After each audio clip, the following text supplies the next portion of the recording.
News Delhi airport పై హ్యాకర్లు కుట్ర చేస్తున్నట్లు నిర్ధారించింది కేంద్రం. వైసీపీ ఎంపీ నిరంజన్ రెడ్డి పార్లమెంట్లో అడిగిన ప్రశ్నకు కేంద్రం సమాధానం ఇచ్చింది. ఇందిరాగాంధీ ఎయిర్పోర్ట్ లో జీపీఎస్ స్పూఫింగ్ కి పాల్పడినట్లు విమానయాన శాఖ గుర్తించింది. విమానాలకు తప్పుడు జీపీఎస్ సిగ్నల్స్ పంపి గందరగోళం క్రియేట్ చేసే ప్రయత్నం చేశారని నిర్ధారించింది. రన్వే నెంబర్ 10 పై వచ్చిన విమానాలకు తప్పుడు జీపీఎస్ సిగ్నల్స్ అందాయని వెంటనే గుర్తించి ప్రత్యామ్నాయ ఏర్పాట్లు చేశామని ప్రకటించింది.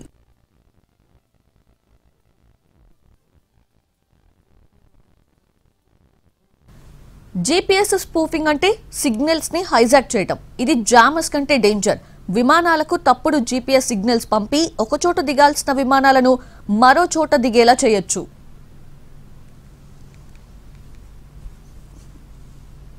ఇదే అంశానికి సంబంధించి మరిన్ని వివరాలు మా ప్రతినిధి రాజు అందిస్తారు.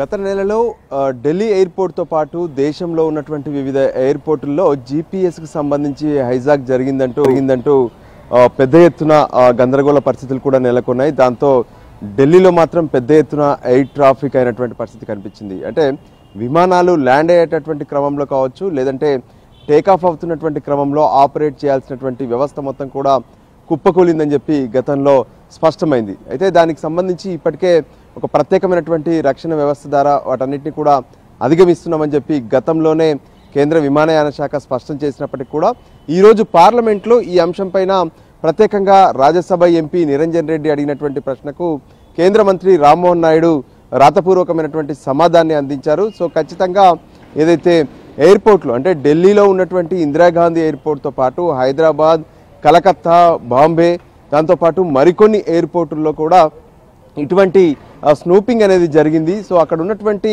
జీపీఎస్ నావిగేషన్ ఏదైతే ఉంటుందో దాన్ని స్నూపింగ్ చేయడం వల్ల పెద్ద ఎత్తున ఇబ్బందులు తలెత్తాయి. ఈ విషయాన్ని పైలట్లు ఎప్పుడైతే ల్యాండింగ్ చేస్తున్నటువంటి క్రమంలో కావచ్చు, లేదంటే అక్కడి నుంచి టేకప్ అవుతున్నటువంటి క్రమంలో దాన్ని గుర్తించారనే విషయాన్ని కూడా స్పష్టం చేశామంటూ తన లిఖితపూర్వక సమాధానంలో ఈ విషయాన్ని వెల్లడించారు. ఇక దాంతోపాటు సో ఇక్కడ ఎక్కడా కూడా భద్రత విషయంలో రాజీ పడలేదు అనే విషయాన్ని స్పష్టం చేస్తూనే ఈ వ్యవస్థను మొత్తం కూడా పూర్తి స్థాయిలో అధిగమించేందుకు పూర్తి టెక్నాలజీని వాడామనే విషయాన్ని కూడా స్పష్టం చేశారు.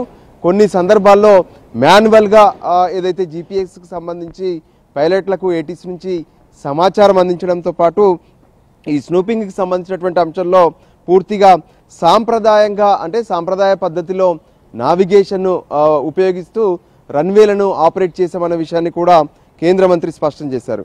ఇక దాంతోపాటు ప్రపంచంలోనే బెస్ట్ ప్రాక్టీసెస్ చేస్తున్నటువంటి గ్లోబల్ ప్రాక్టీసెస్తో ప్రస్తుతం గ్రౌండ్ బేస్ నావిగేషన్ను ఉపయోగిస్తున్నామన్న విషయాన్ని కూడా ఆయన స్పష్టం చేశారు.